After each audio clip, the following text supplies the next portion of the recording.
semuanya, balik lagi sama aku Vianita Kumalasari. Di sini aku merupakan mahasiswa dari Universitas Bina Sarana Informatika. Di sini aku ingin membahas kembali materi yang sudah disampaikan oleh dosen aku, Pak Brian Givan, dalam mata kuliah manajemen keuangan, yaitu tentang manajemen modal kerja atau working capital management. Bagaimana seorang manajer perusahaan bisa mengelola modal kerja di perusahaan? Kita lihat apakah modal kerja di perusahaan tersebut masih stabil atau masih aman, atau bahkan modal kerja tersebut sudah tidak atau minus, sehingga tidak mencukupi operasional sehari-hari. Atau kita sebagai investor, kita mau invest di suatu perusahaan, ada beberapa pilihan di perusahaan-perusahaan. Kita lihat seberapa kuat modal kerja pada perusahaan-perusahaan tersebut, sehingga kita tahu berapa jangka waktu yang dapat bertahan pada perusahaan tersebut. Selanjutnya adalah definisi working capital atau modal kerja. Working capital biasa digunakan untuk mengukur kekuatan finansial perusahaan atau guna memastikan kemampuan perusahaan tetap beroperasi secara optimal dalam 1 tahun. Kita misalkan seperti ini, perusahaan ingin investasi pada perusahaan. Nah, ada 2 pilihan, perusahaan A dan perusahaan B. Perusahaan A mempunyai aset lancar 200 juta, hutang lancarnya 120 juta. Di perusahaan B mempunyai aset lancarnya 300 juta dan hutang lancarnya 350 juta. Kita lihat perusahaan yang hutangnya tidak lebih besar dari aset lancarnya. Kalau misalnya kita hitung-hitung perusahaan A berarti aset lancarnya kita kurang dengan hutang lancarnya, berarti 200 juta dikurang 120 juta, berarti 80 juta. 80 juta ini merupakan working capitalnya. Nah, pada perusahaan B 300 juta dikurangi 350 juta, berarti minus 50 juta.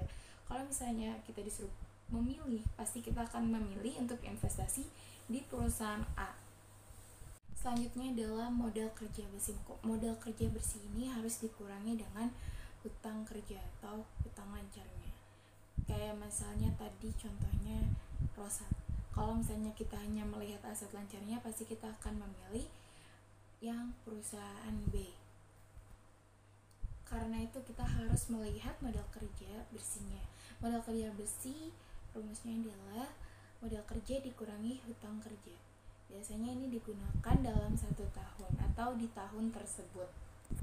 Apakah bisa dipertahankan atau kira-kira bisa jalan atau tidak perusahaan dalam 1 tahun tersebut?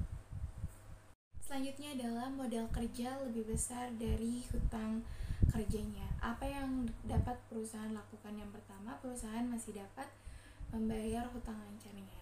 Ya, modal kerjanya aja kan udah besar, ya bayar dong hutangnya, jangan diulur-ulur. Yang kedua adalah perusahaan masih bisa beroperasi. Nah, kan masih bisa beroperasi nih ya kan, masih bisa beroperasi, jadi ya bayar dong gaji karyawannya, bayar operasional yang ada pada perusahaan, jangan nanti malah tidak dibayarkan. Yang ketiga, perusahaan punya dana investasi. Nah, kan modal kerjanya aja besar, berarti ada dana yang menganggur.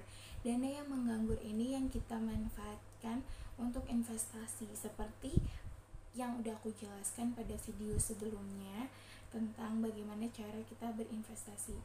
Nah, pada perusahaan tersebut kan ada dana menganggur, kita harus investasikan, seperti itu. Selanjutnya adalah modal kerja lebih kecil daripada hutang kerjanya. Apa yang harus perusahaan lakukan? Yang pertama, cari hutang jangka panjang. Nah, kita jangan sampai mencari hutang jangka pendek. Nanti kalau hutang jangka pendek kita nggak akan bisa bayar. Jadi kalau hutang jangka panjang, kita masih ada banyak waktu untuk membayar hutang tersebut. Yang kedua, cari investasi. Kita harus tetap investasi, tapi bukan kita yang investasi, tetapi kita cari orang-orang untuk investasi pada perusahaan kita. Yang ketiga, menjual aktiva tetap. Misalnya pada perusahaan punya 10 perusahaan, kita jual 2. Terus kita ada mobil perusahaan, kita jual. Misalnya kita jual aktiva yang kita punya agar dapat menjadi modal untuk membayar hutang kerjanya. Selanjutnya adalah cash conversion cycle. Pada cash conversion cycle ini ada yang namanya ICP, RCP, dan PDP. Di sini aku akan menjelaskan lebih detail ketiga hal tersebut. Yang pertama adalah ICP, Inventory Collection Period. Artinya adalah memperkirakan jumlah hari yang diperlukan untuk merubah persediaan ke kas. Jadi kita bisa tahu persediaan yang kita punya ini bisa berubah ke kas dalam berapa hari supaya kita punya modal lagi.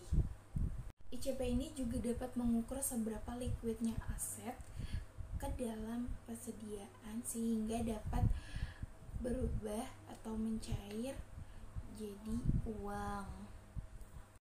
Rumusnya adalah I dibagi COGS per 365.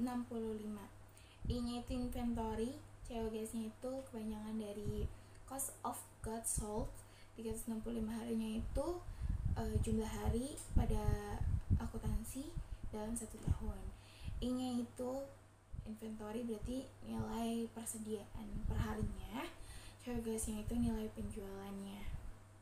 Jadi biasanya nilai penjualannya dalam bentuk setahun. Misalnya setahun nilai penjualannya adalah 1 juta. Nah, kita bikin per harinya dulu. Maka kita dapatkan jumlah hari yang dibutuhkan dalam menjual sisa persediaannya.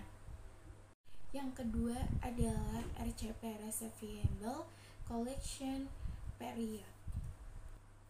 Perkiraan jumlah hari yang dibutuhkan untuk mengubah piutang ke kas.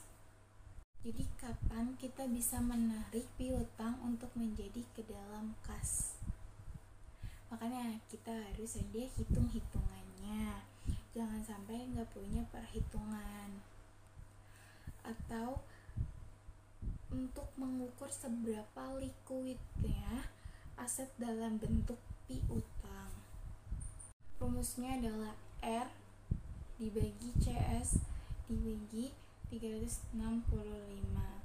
R-nya itu receivable, CS-nya itu credit sales, dan 365 harinya itu adalah hari dalam 1 tahun. R-nya itu adalah sisa piutang per hari, dan CS-nya itu adalah nilai penjualan kredit per hari. Maka didapatkan jumlah hari yang diperlukan untuk mendapatkan sisa piutangnya. Yang terakhir adalah PDP, Payable Deferral Period. PDP ini adalah perkiraan jumlah hari yang diperlukan untuk membayar hutang yang dimiliki dengan kas, atau jumlah hari yang diperlukan untuk membayar hutang. Misalnya, kira-kira kita mau bayar hutangnya kapan nih? Jangan pas punya uang kita bayar hutang, karena uang yang kita punya itu gak semuanya dibayar ke hutang, tapi bisa juga untuk bayar operasional perusahaan atau yang lainnya. Maka kita lihat kita punya uang dan di waktu yang tepat. Rumusnya adalah P dibagi COGS per 365 hari. P-nya itu payable. Nah, COGS-nya itu sama seperti tadi, 365-nya juga sama. P-nya itu berarti kan sisa hutang per hari, COGS-nya nilai penjualan per hari. Jadi nanti kita akan dapatkan jumlah hari yang diperlukan untuk membayar hutang. Itulah perkiraan perusahaan jika kita memperhitungkan menggunakan ICP, RCP, dan PDP. Terima kasih telah menonton video ini sampai selesai.